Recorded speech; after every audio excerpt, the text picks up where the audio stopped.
we are constantly receiving energy from the earth. We will be dead if it wasn't the case. So we are constantly, our energetic cords are constantly connecting to hair cords. So we are allowing this energy. This is why people heal through energy, disease, cancer, whatnot, is because you allow yourself to get into a state where you can move, sometimes on your own and sometimes with the help of a facilitator, you can move this energy through your physical construct for it to align all parts of the body. In fact, the guides say there is no physical misalignment that cannot be healed through the energy of the earth. So in a way, we are constantly a vessel for energy. We are constantly a vessel, and our connection to higher planes of consciousness. Everybody has intuition. You may have 1 second of experience and, relate to yourself in, oh, like my gut was saying something. What is that, right? So it is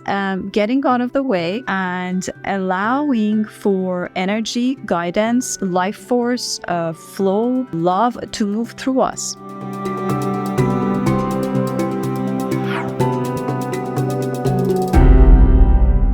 Hey everyone, welcome to the Celestial podcast. Today we have Azadeh, who can channel the angelic realm. Let's welcome her to the podcast. Welcome, Azadeh. I'm so excited to have you. Thank you. I'm so excited to be here. Today is special. And today is special because we are doing it live. I usually do this online. So the fact that I get to meet you here, I get to sit face to face with you and just experience this, I've been so excited to do this. So thank you so much for coming. Likewise. Azadeh, tell us, how did you get into this? What was your life like before that? I was sharing this with a friend the other day where there was, ever since, I don't want to say infancy, but ever since childhood days, there were two things that were permanent. One was a feeling of something more, watching, Never Ending Story and relating. I don't know if you've seen that movie, The Never Ending Story. No. Or, take Harry Potter or Lord of the Rings or like a movie like that. Watching a movie like that and relating to that as my own reality rather than like the reality that I was actually living, really resonating. And this chronic dissatisfaction and itch for the more, like this, like, I just went after mindfulness because that was 20 years before. That was like the Eckhart Tolle days and quieting the mind, and my personality is also, I kind of like go full on after something, and then enlightenment at the time became the goal. Wow. That's how this whole thing started. That's the biggest goal someone could have. That was at the time. You see, even the terms that we're relating to on our awakening journey, I feel like with time, like they've shifted, but yeah, at the time it was okay. Guess I will achieve enlightenment. I haven't. But that was the carrot. So it started like that. And then, as you know, when you put your hand up to the universe and you go like, hey, I'm keen on this, whole awakening journey, she starts to respond. And many teachers came in, and so grateful for all those journeys. But I think a very predominant and forming part of it was spending time in your beautiful land, by the side of my, I'll get emotional on my beloved Siddha Master Paila Baba. I get emotional because he achieved his final samadhi 2 days ago, and he transitioned, and I don't really feel him gone. And he really isn't, because he was at that level where his consciousness will stay put. But yeah, it was very much the beginning through the Vedic teachings, and quieting the mind. And when I'm saying that, I mean like sitting in cave style places in the Himalayas for like 16, 17 hours doing breath work and And I think that that brought the mind, or rather my mind, to a place of, I suppose, enough quiet. And one day I stumbled upon a very beautiful channel that channeled the angelic realm, Raphael and Emmanuel, I think, at the time. And it's very interesting because I feel like even though on our journey, we may respond to like different modalities. We were having this conversation right now where for you is like this whole, the high realm, the angelic realm that just like is in the heart. There is like a strongest path. Like I always see it as there's Mount Kailash, which is like this whole, like our highest potential as a human form and awakening. And some people are climbing it through breath work. Some are doing, medicinal practices. Some are doing Sufi things, etc. And for each individual, there's like a strongest path, right? And it's very connected to lineage. So anyways, long story short, when this person was channeling the guides and the words came through, I just dissolved. I was just a puddle of tears. Like the level of resonance and the level of remembrance, and that like the itch being gone and going, like I finally arrived in a modality, in a pool of love and wisdom where I feel like this is home. Yeah.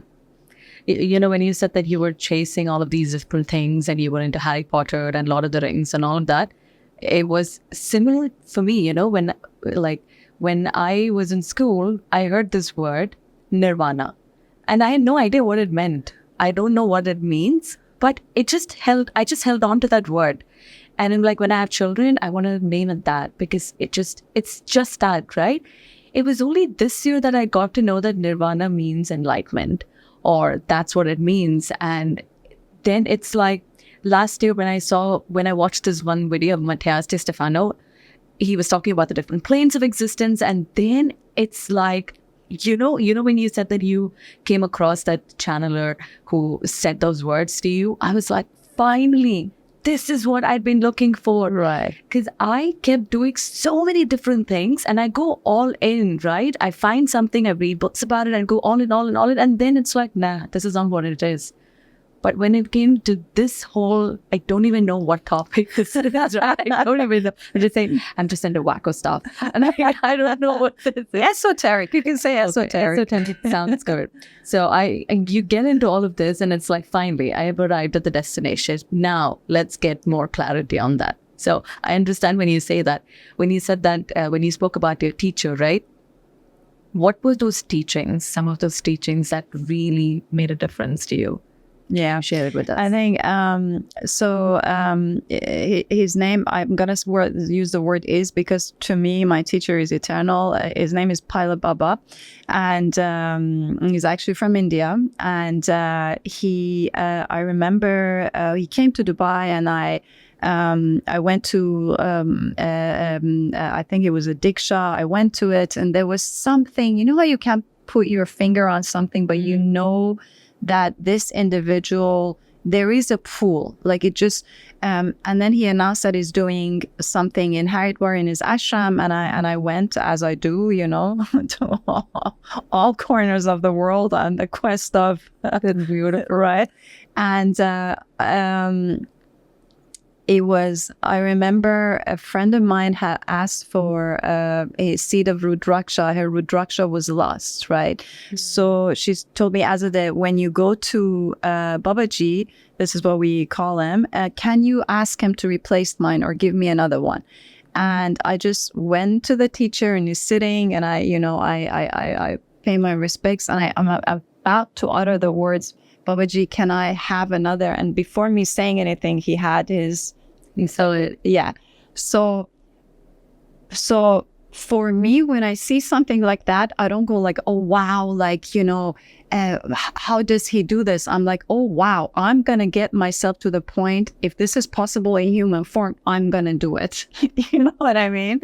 And the thing with Babaji was that he he will not even acknowledge your existence. Like everything he does is in the field and in consciousness, man of few words, but he would not teach you or give you what you want or expect, right? But the full-on deliverance of what is needed for your self-realization journey. And that chapter, I would say, call it the Vedic chapter with this particular Siddha master, was about the edge of quiet of the mind. That was my biggest takeaway, is the level of potential and possibility, the levels of quiet that is possible to reach in the mind, and what can happen when that happens. That was my biggest takeaway. Hey guys, if you've been enjoying this video so far, please make sure to support this channel. You can either subscribe to the channel, leave a like or a comment, or even share it with your family and friends. Apparently, it helps with the algorithm and I have no idea how that works. Also, I'm sending out weekly love notes where I'm sharing with you my own personal spirituality journey, and also will keep you posted on the upcoming community events that we have. We have a lot lined up for you. We've got group channeling events, Akashic record reading events, and a lot of such community events that I think you're going to absolutely love. All you have to do is go to www.celestevolve.com/love notes. Now let's get back to the video. But you know, when you say that when you went there and Babaji gave the Rudraksh to you, right? You thought, the thought that came to your mind is not that, oh, he's special and I need to start praying to him or idolize him or put him on a pedestal. Instead, you were like, I want to know what that guy is doing. What do you think he was doing then? How is it possible why does it feel like a possibility for you? And probably for most of the people, it doesn't. Right. This is what I believe Babaji was trying to teach me in that little, it was very humorous with him, was to show that, hey, when your consciousness evolves to a certain level, you are all knowing. So it's like this limitless field of consciousness that has access to all information. So my thought about, Sandhya asked for Rudraksha, Babaji will have access to that thought and all thoughts and all forms of, wisdom and information in the universe. But also it is important, and this is why I have so much deep love and gratitude for this teacher, is because he also showed me the level of purification that one can maintain with this much power. Because having this level of access to awareness and consciousness and becoming all-knowing means that you have power. And the level of humility and purity in which he shared and used that power, which was always to serve, always for the greatest good of others, till the day that he transitioned.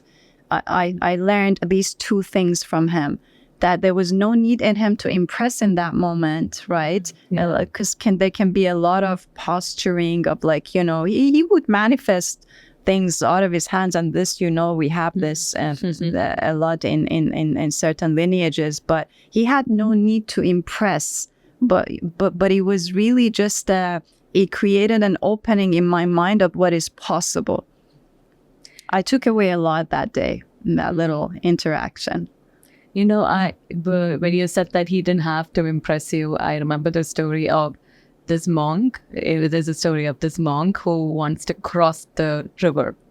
And this is a monk who had been practicing how to levitate.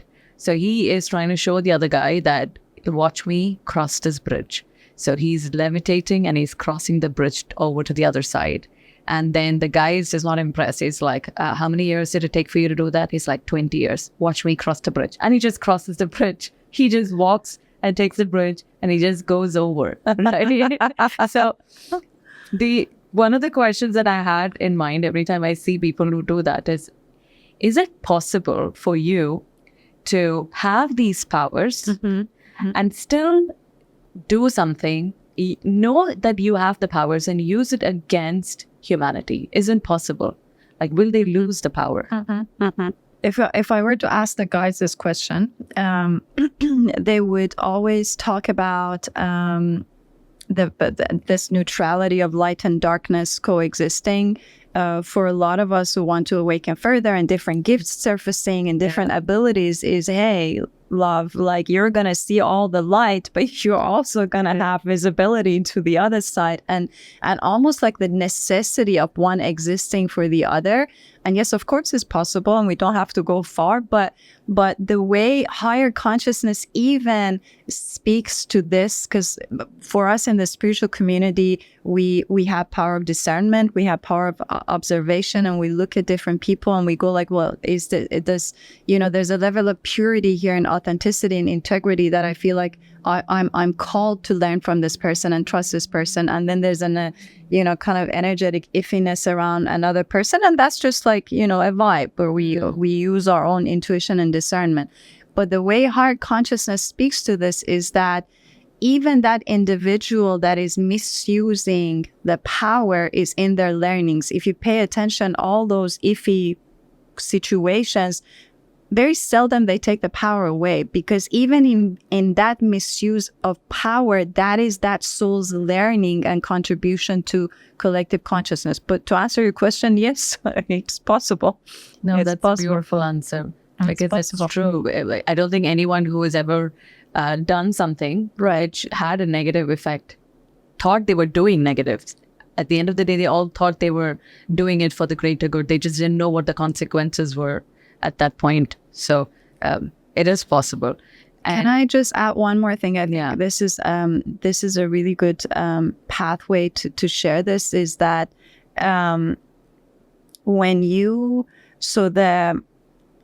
if we are in the esoteric field, really in any modality of spirituality or just being human, really, but specifically in the field of accessing higher levels of higher planes of consciousness, we are, as an energetic intervention, specifically for the times that we're in, because of the times that we're in, the earth energy is rising, the challenges that humanity is facing and will face, all of that, the acceleration in our evolutionary process, we are being granted almost like special permission and access to these energies. In a way, it's a permission. And the light that will move through most of the people who access higher planes of consciousness is being shared to be served and shared with others. So it is not ours, right? I remember when it's almost like you sign a contract when you become a trusted vessel for higher consciousness. I remember the guides asked us, they were like, who are you with your powers handed over to you, right? Mm-hmm. And so to really, even before going into any session, I'm like, I close my eyes and bring forth the purest version of yourself, the most aligned version of yourself, yeah. When I wanted to try to do these things, when I wanted to start the podcast too, at that point of time, I was also afraid that of what if I do something that could go wrong, what if I tried to send a message that is not for the greater good of the humanity, because I do have the resources now to speak to you and so many other beautiful souls. But what if I was very terrified of what if I bring someone who doesn't have the good intentions. So when we are opening ourselves to things like this, it is necessary to always probably take a step back and align with what your intentions are. And my question would be, how can I know, or how do I ensure that I'm always doing, because this is a planet of free will. I can't choose anything, and I do not exactly know what the consequences would be. But what would be like an easy way to know that whatever I do is for the greater good of humanity, is for the good of planet Earth? How can I make sure that I'm always,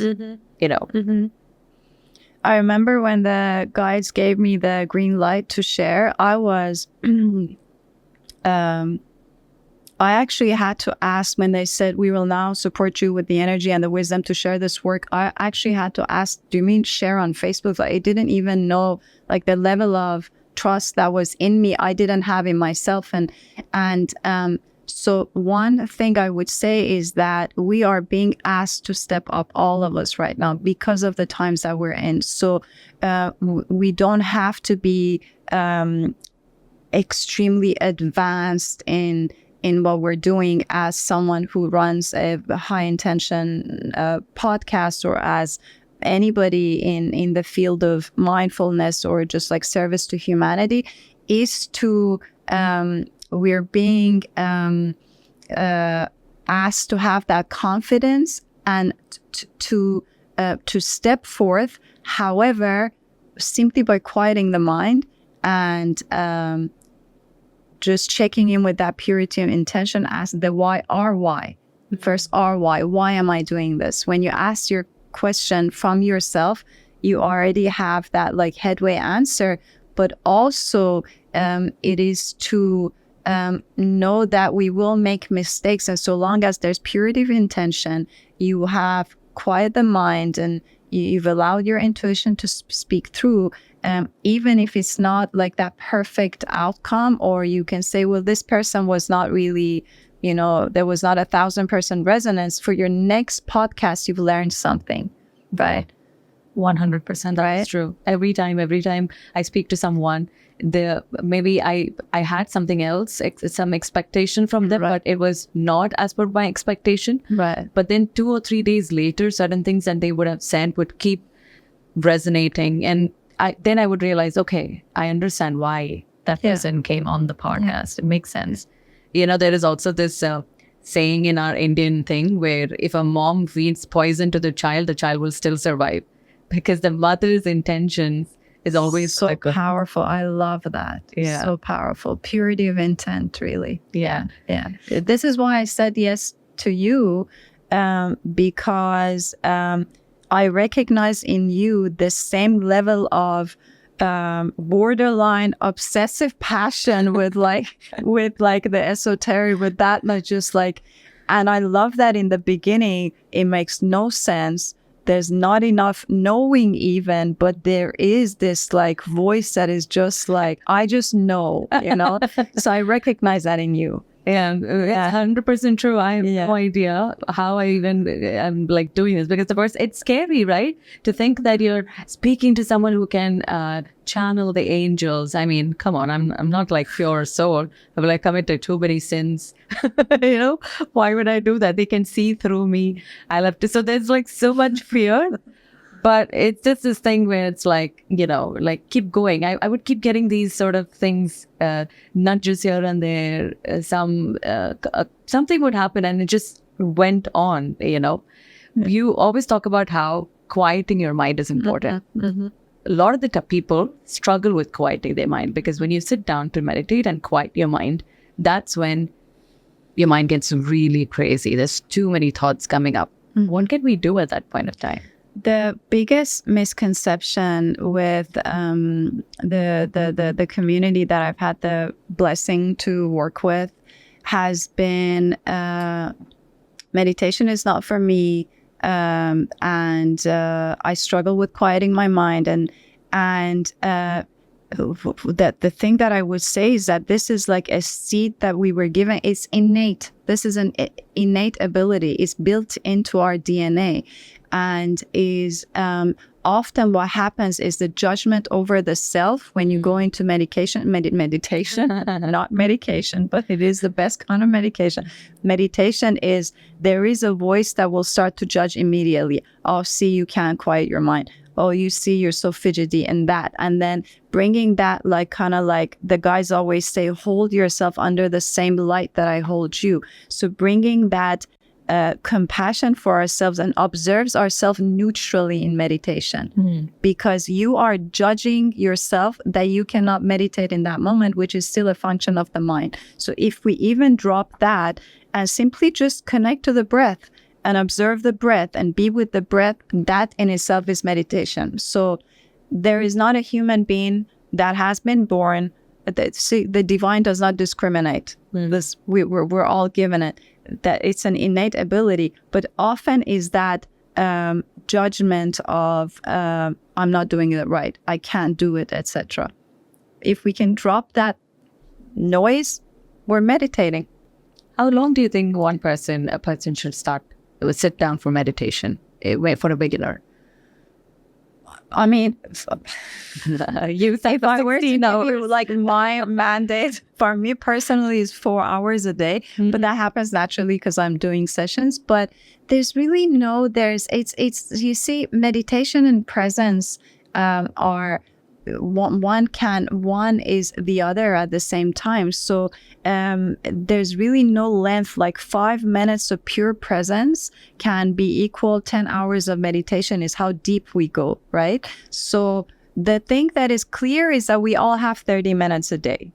Like we for sure spend that time, scrolling over reels and meme on Instagram. So 100%. I would say 30 minutes a day is a very good, achievable time slot to devote. To yourself, spending time with yourself, getting to know what you want. So can you tell us what is channeling? So the way I've been taught this by higher consciousness is that we are constantly receiving energy from the earth. We will be dead if it wasn't the case. So we are constantly, our energetic cords are constantly connecting to her cords. So we are allowing this energy. This is why people heal through energy, disease, cancer, whatnot, is because you allow yourself to get into a state where you can move, sometimes on your own and sometimes with the help of a facilitator, you can move this energy through your physical construct for it to align all parts of the body. In fact, the guides say there is no physical misalignment that cannot be healed through the energy of the earth. So in a way, we are constantly a vessel for energy. We are constantly a vessel, and our connection to higher planes of consciousness. Everybody has intuition. You may have 1 second of experience and relate to yourself and like my gut was saying something. What is that, right? So it is getting out of the way and allowing for energy, guidance, life force, flow, love to move through us, to move through our entire construct, to move through the mind, the body, the heart, and the energy. That is my understanding of channeling. And what are the different kinds of channeling? There's embodiment, which is basically you can see people like Bashar or I think her name is Abraham. Yeah, Abraham Hicks. Right. And that is there. The body. You can allow the body to be a vessel for the wisdom to come through, and so that's wisdom. And many people are doing incredible work to share this, generous, unconditional wisdom that is out there to support us on our journey of like this entire human experience. And another way will be to become a vessel for the energy, which means that your energetic construct through upgrades and alignments and adjustments becomes like an antenna to be able to be a channel, a vessel for higher planes of consciousness and broadcasting energy to others, to those who are ready to receive, transmit it, and even to parts of the earth plane, to sacred sites, to energy lane lines, to parts of the world where there is trauma on the land. Is that like Reiki? It is similar to Reiki. Yeah, it is similar. It's basically, so Reiki is this like universal energy, earth energy, where with the transmissions to higher planes of consciousness, you're a trumpet for basically higher planes of consciousness. That makes sense.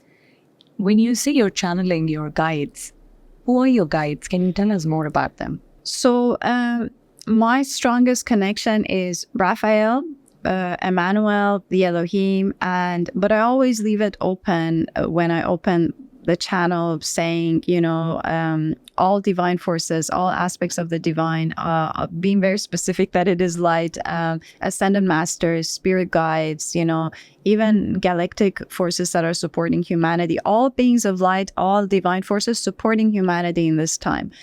Because sometimes we are blind to like the list, but for me, the strongest connection is the three that I mentioned. In the Bible also, we have them mentioning Elohim and Yahweh and God. Right. Are they all different? So this is a good opportunity to demystify and actually, I always hold the intention to bridge this gap of the names that we use when we relate to this energy is names that humanity at some point during history gave these energies. This is called a table. I know to refer to this piece, this object as a table because those who came before me taught me that this is a table. It's the same with the name of the guides. Humanity gave them this name at some point in history, and then the name stuck, and this is how, and the reason they introduce that energy introduces itself with that name is that we recognize that light, but really, sometimes there is like a tendency to think that there's a religious connotation, or it's basically higher planes of consciousness, just higher planes of consciousness, and humanity's ascension and awakening cheerleaders. So the names that we hear is basically the names that humanity gave at some point in time to these energies, and that's just for us to be able to recognize. But I like using higher planes of consciousness because that's what they truly are, just the highest dimensions, the higher realms. What if we were to talk about realms and dimensions? And let's say this is me here, okay? I'm in some sort of dimension, and then there is God over here. So how many such, like, are we too low, or what is it like? Can you give us a short? My understanding is quite limited. It's not something that I'm an expert in, but I can tell you the way the guides have shared it is ascended masters, and then the angelic realm, and then the divine. And that's why the angelic realm is like aspects of the divine, but it's also one consciousness, right? So this is why they say when you achieve, like in India, you achieve samadhi, then you get to come back as a support system to humanity, as opposed to come back as a human again and do the human thing again. So it's really the highest we allow ourselves to reach in human form determines where we're going to be placed, which category. Why does it make you laugh? Like, are we going to go down or something? Is there a chance that we could go to hell? Or the low I don't of really, again, this is not a topic that I'm very well versed in, but I think being a human is an honor. I think that being a human is a privilege. I've heard the guides say so many times, so many other beings would love to come back in human form. And the most powerful part is we're given a consciousness and we're given choice, right? So it's, to me, it's the best form to exist is human form, right? And I think the high and the low is partially, yes, karmic, but partially is human choice. How incredible, how much power we have to create. So liberating, so sovereign, autonomous to think in this way. That no matter where you're born, what you're born into, the circumstances, the trauma, etc., you have so many examples of like magical, miraculous humans that have ascended through trust and choice and hard work. Yeah, it's taken us millions of years to reach to this dimension, like you say. We had, I had Genevieve Tager, who came on the podcast, and she channeled the Divine Creator. I saw that. You saw that? Or Divine Creator came and said that you are all mini creators like me. I created you, and now you get to create the others that you see. You have the power to create miracles. So it's when you say that it's an honor to be in human form, because we get to create, because it's true, no matter what circumstances we are, we can create bliss, we can create glory, we can create lack, we can create anything we want. So it's just a beautiful time to be in. When you were talking, I'm currently reading this book called The Kabbalion. The Kabbalion is teachings of Hermes, Todd. Don't know so much about it, but I'm still reading it, and they sound pretty deep. So there were so many laws that they were speaking in the book, saying that these are the laws of the universe, and they were saying that everybody, even the ascended masters or the creators, Elohim is also the creators, right? So they are creating things, and they do not deviate from the laws of the universe. This is very necessary that you know the laws of the universe. But the ignorant people, because they do not know, they just fall victim to the creations that are being created by others. This makes me wonder, then what are the laws? What would be some of those key laws that we would have to know? Can you tell us more about it?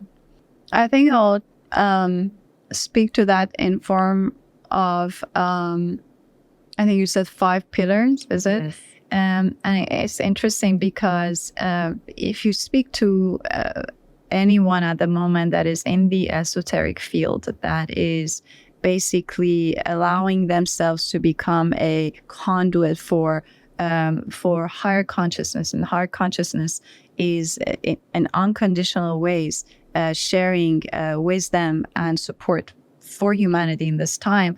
It's almost like themes, so pillars as well.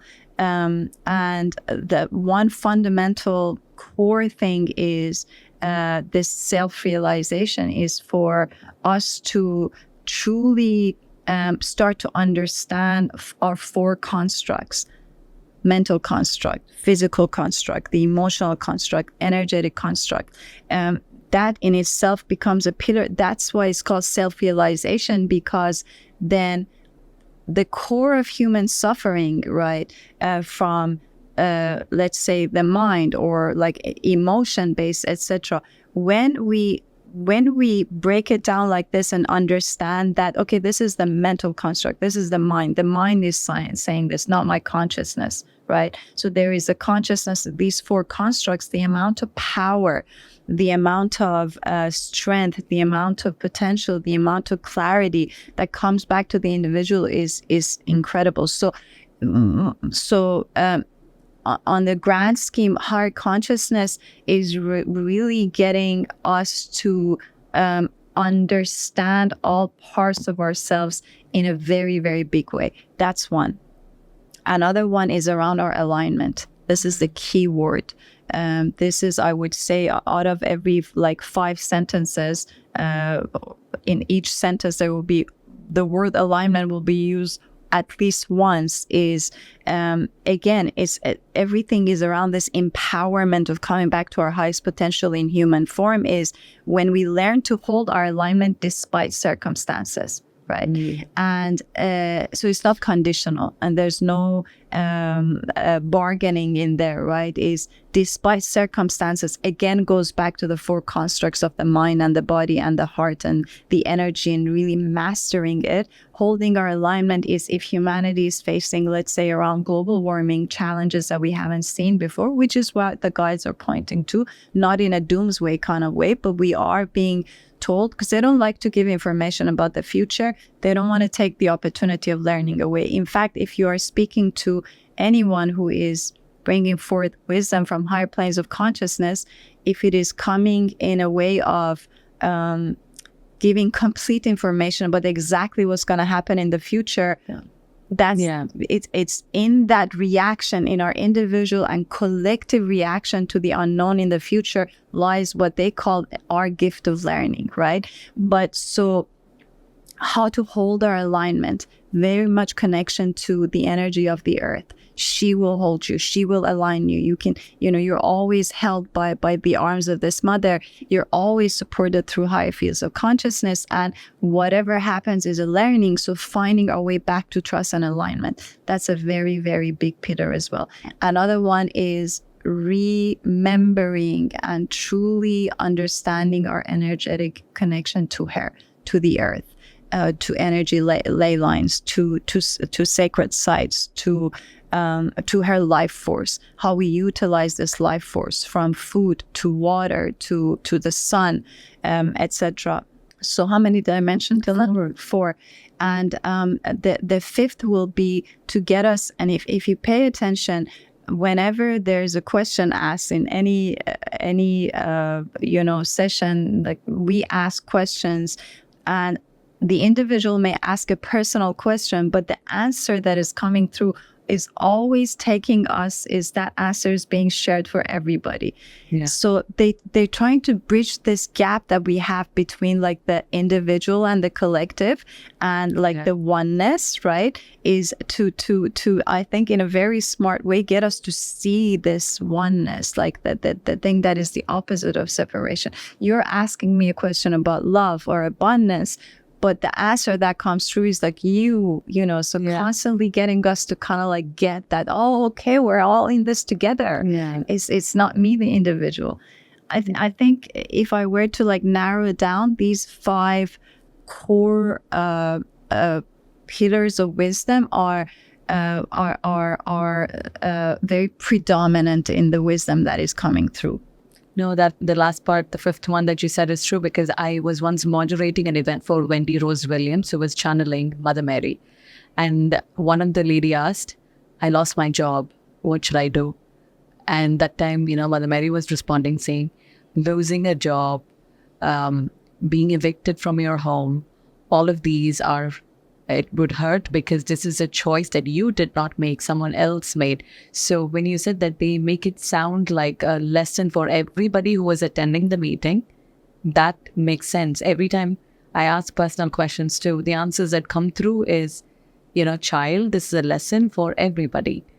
Right. So that is so beautiful. Because you're a part of everybody. Yeah. And the fact that everybody would get this is you will benefit from your collective evolution is beneficiary to all of humanity, and so is we're equally impacted by traumas and difficulties that the collective is facing.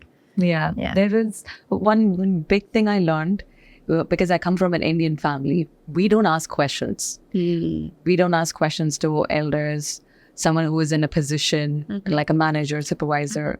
What they say is what it is. We will not ask. So for me, starting this podcast was extremely painful because I had to ask questions that due to like all the people that I had been, where they, like the entities that were used to say that if you don't listen, this is the punishment you're going to get from God, like to these people, to these entities that I'm asking questions.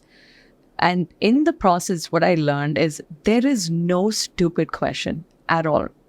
Not a single question is stupid. It's about who is answering the question. When I asked questions to the divine creator, I went completely off script and I just started asking like random questions, which I thought was just stupid that I had been always wanting to ask. But then the wisdom that came through was profound.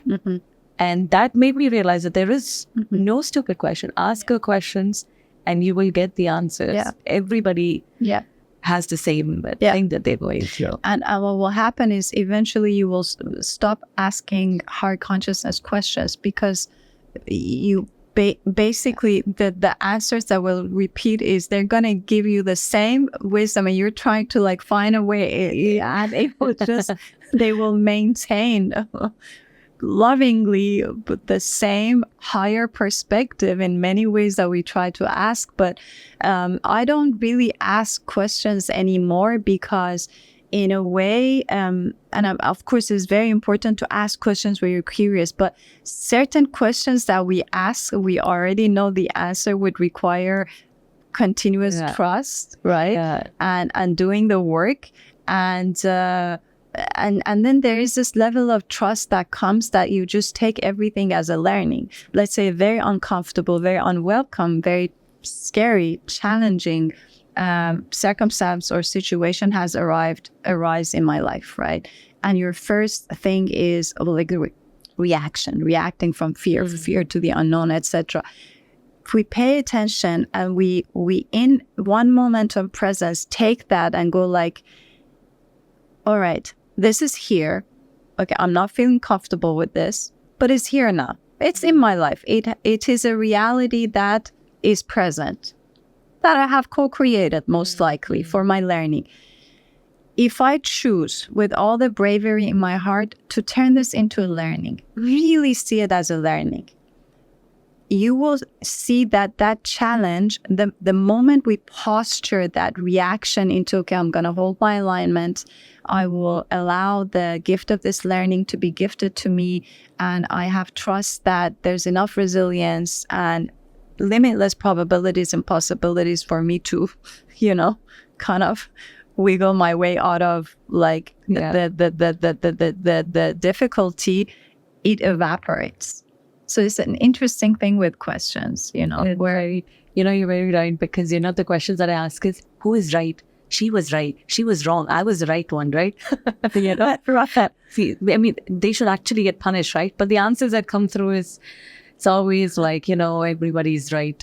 So after a certain point, you're like, I know you're not going to support me anyway, or maybe they would support me, but it's just, they're going to neutralize everything. Yeah. So I keep asking questions like this in my head, when I'm in meditation. Sometimes I just had a fight with my sister or something, and I'm like, she's doing it because sometimes she's low vibration. Yeah, she's very low vibration. So then the answer that comes through would be like, everyone has free will. Why would you ask her to do something? Because I told her you should do that because I'm my elder sister. She didn't listen to me. Yeah. So I'm like, so she just got like all stuff. And then I'm like, she's low vibration. She doesn't take any stuff. But the answer that came through was, it's a planet of free will. Everyone has a choice. Who am I to tell someone to do something? Yeah. Right. So once you start, like you said, the question cease. And when all the questions cease, that's when you attain enlightenment. Right. It is so interesting. I feel that, or this is at least how it's been my experience with, with the support of the guys like high consciousness is when someone triggers us and there is a difficult circumstance and a very triggering and also strong emotional reaction over an interaction, something relationship related. And mostly in the family construct, like that construct, right? And so they always get to go. It's almost like you lift your hand and you get a hand up to go and sit on top of a hill. This hill is very high. This hill has an overview to the entire universe. You get to sit there. You get to look down with the guides and then see that individual's entire journey, her soul journey. And this is where she's at. And then with that expansion of love, that acceptance of where this individual is, especially very relatable to the parents, because that's like, the most, the amount of love, but also the amount of triggers is like, and the guys always say is unconditionally loving. That doesn't mean that we let go of our own boundaries. We don't become a doormat, but it's so freeing to look from the top of the hill and go like, and they get to do that with like, most of the questions people ask higher consciousness is around like humanity's suffering, whether it is a child or it's like certain difficult circumstances unfolding around the globe. And they even get you to observe that from a place of that the collective has created this learning, so in other words, a neutral perspective. The word neutrality is like the word when receiving from higher consciousness. Yeah. It's like we are being stretched to do two things, is observe and perceive neutrally and unconditionally, and meet it with our consciousness, because we meet from here, right? The first thing is an emotional reaction. It's actually physical. It hurts. When something triggers you, first it's like a sharp thing in this chest area, and then your reaction follows, whether it is into words. In that moment, if you make a choice, let me not meet it with remember we were talking about the constructs. I'm not going to meet it with my emotional construct. I'll meet it with my consciousness. The whole circumstance flips. It does. It does always flip. Yeah, I've had too many experiences ever since I started tapping in like that. It's been beautiful. Do you think, I'm not sure if this is going to happen, but do you think our guides would be able to speak to us? If they are, then good. So the guides work through me. I'm a tunnel for energy, basically.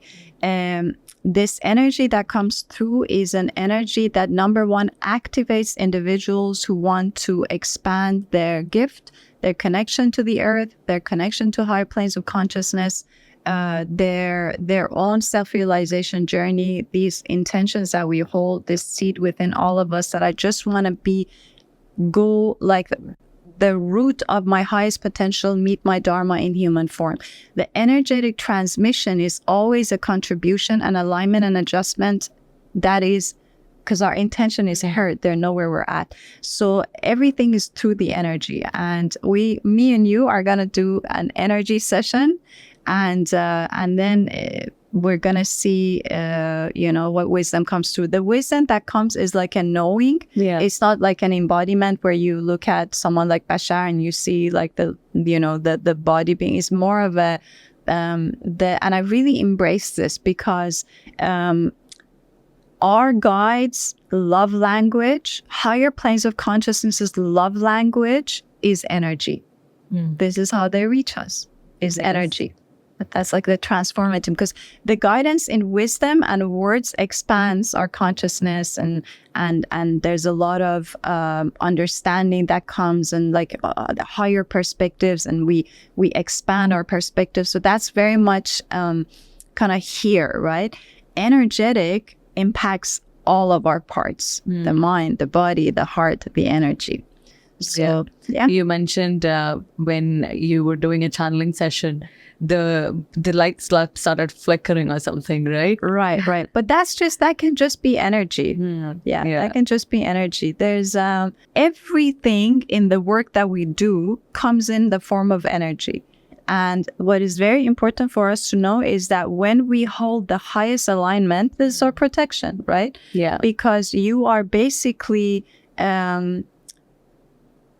your highest alignment is a fertile ground or more light. But when we lose our alignment, or that's what happens to people who go into deep depression, or anger or things like that, you see there's more difficult energies. We just it's a garden. If I'm fertilizing and keeping this garden with sun and water and love and just holding it, more of that will come. The opposite is also true.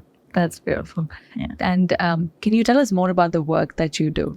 So as I said, I am a humble vessel and a conduit for higher planes of consciousness. And this is a gift that I think was very much in my lineage. And again, we were talking about that strongest path, the strongest connection, but it's something we can activate, right? So in the receiving energy from higher planes of consciousness, and this energy is coming through very deliberately to support humanity in our awakening process, to support humanity in the changes that the earth is going through, very intentional, with the intention that these transmissions are coming through with the purpose of supporting us in our self-realization journey. All aspects of us are impacted.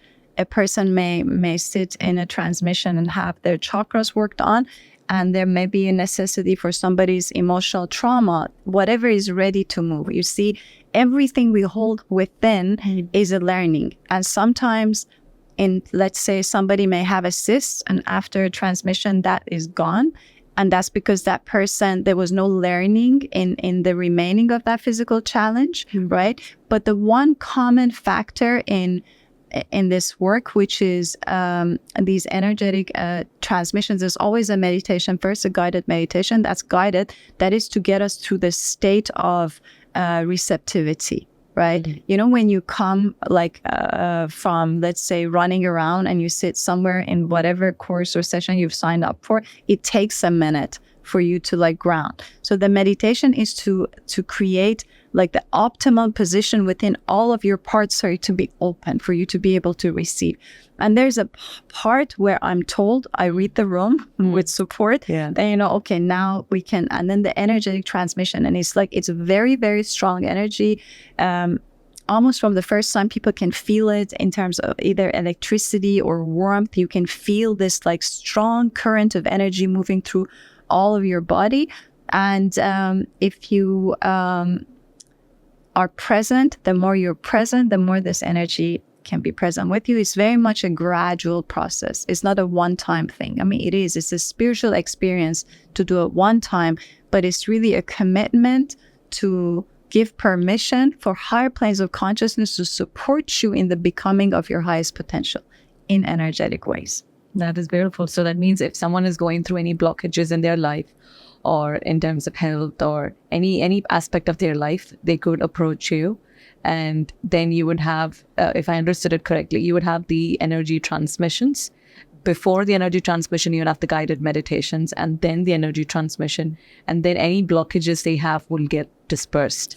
A blockage in somebody's life is an arrow towards, is a gift towards, there's a learning there, right? So it's not about the unblocking, is how can we turn this experience that you're having in this moment into the greatest form of learning? Why is it here? What is it trying to tell you? And it is very much in an empowered way, because, and I love this saying, there are no healers. This doesn't exist. Like the individual allows themselves to be carried into a vibrational frequency where, you know, in that energy that healing can unfold, etc. But it's really a co-creation. So you're just a pipe for the energy. There are these beautiful guides and high planes of consciousness that exist as humanity was seeded, that are supporting us unconditionally. And what will come through in energy will be exactly, meticulously what is needed for you in the moment. Never too much, right? It's meticulous. In fact, I was asked once to let go trying to understand. The guys were like, you cannot understand this with your mind. Stop trying to understand it with the mind, right? Yeah. It's a full beingness experience that comes through. Yeah. And, in fact, when we started the podcast first also, I was surprised when Azadeh said that you don't have to try to consider your podcast and put limitations to say this is for a particular region, right? That is exactly what I needed to hear, because I was trying to limit myself so much. And when she said that, do you consider that as an energetic transmission? Is that a transmission? Well, I opened the channel before we started to ground, and we did our little meditation. But so around limitation, my favorite thing that I've been taught by the guides was, you know, even your imagination is tainted by the trauma of the past. Yeah. Right. So we allow yourself to go higher. There, we have so many ceilings. It's almost like default and automatic. Like you don't go like, well, I hope. So what was our intention?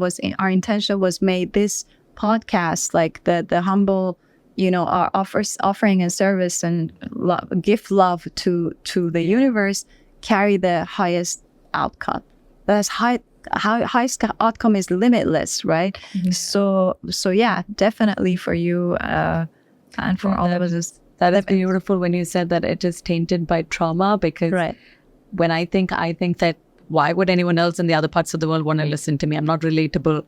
We also have a lot of these ancestral things where, you know, we're just Indian, or you've got all of those, all those things. So interesting. Yeah. Let's go there for a minute. So interesting is in your creation process as a conscious creator, you are driven by, and you were telling me how you started to do this. It was just like very much like it made no sense.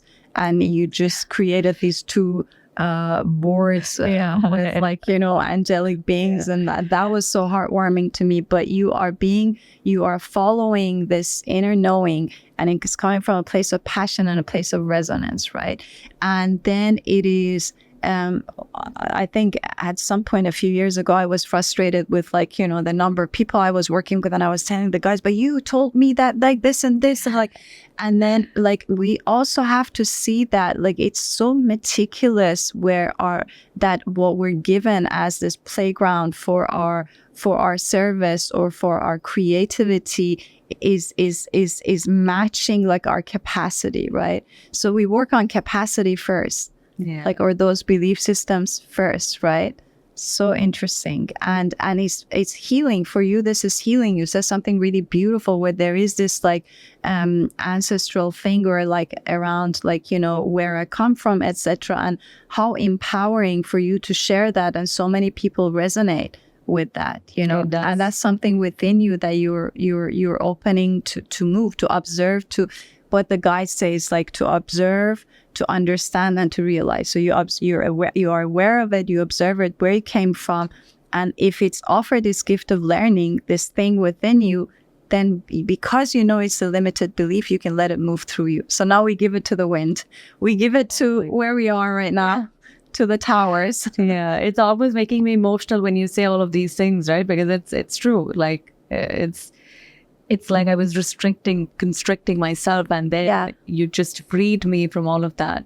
So I'm so happy. That's so beautiful. Thank you so much. I mean, Azadeh, you know, even if I don't think we need to channel the guides, because you embody the guides, you embody their teachings in your everyday life. I can get the energy from you, and it's just been a beautiful conversation. Thank you so much. Where can I find you? My Instagram page is the stream from which I share this love, and it's Azadeh Isari, but we're also going to put it under the, you know, you guys are amazing with that on the thing. Yeah, we will be putting it. It's you can find it at www.celestival.com/episode/ I think it's going to be 25, but I'll mention it here under the thing, like Azadeh mentioned. I looked at this camera for a minute. You're here. Yeah, thank you so much. It's been a pleasure having you here, and thank you to the guides. Thank you for the meditation. Always. Thank you for the intentions and your heart. Thank you for the work you do for humanity. Same. Thank you. Mirror. Thank you, love. Thank you for having me.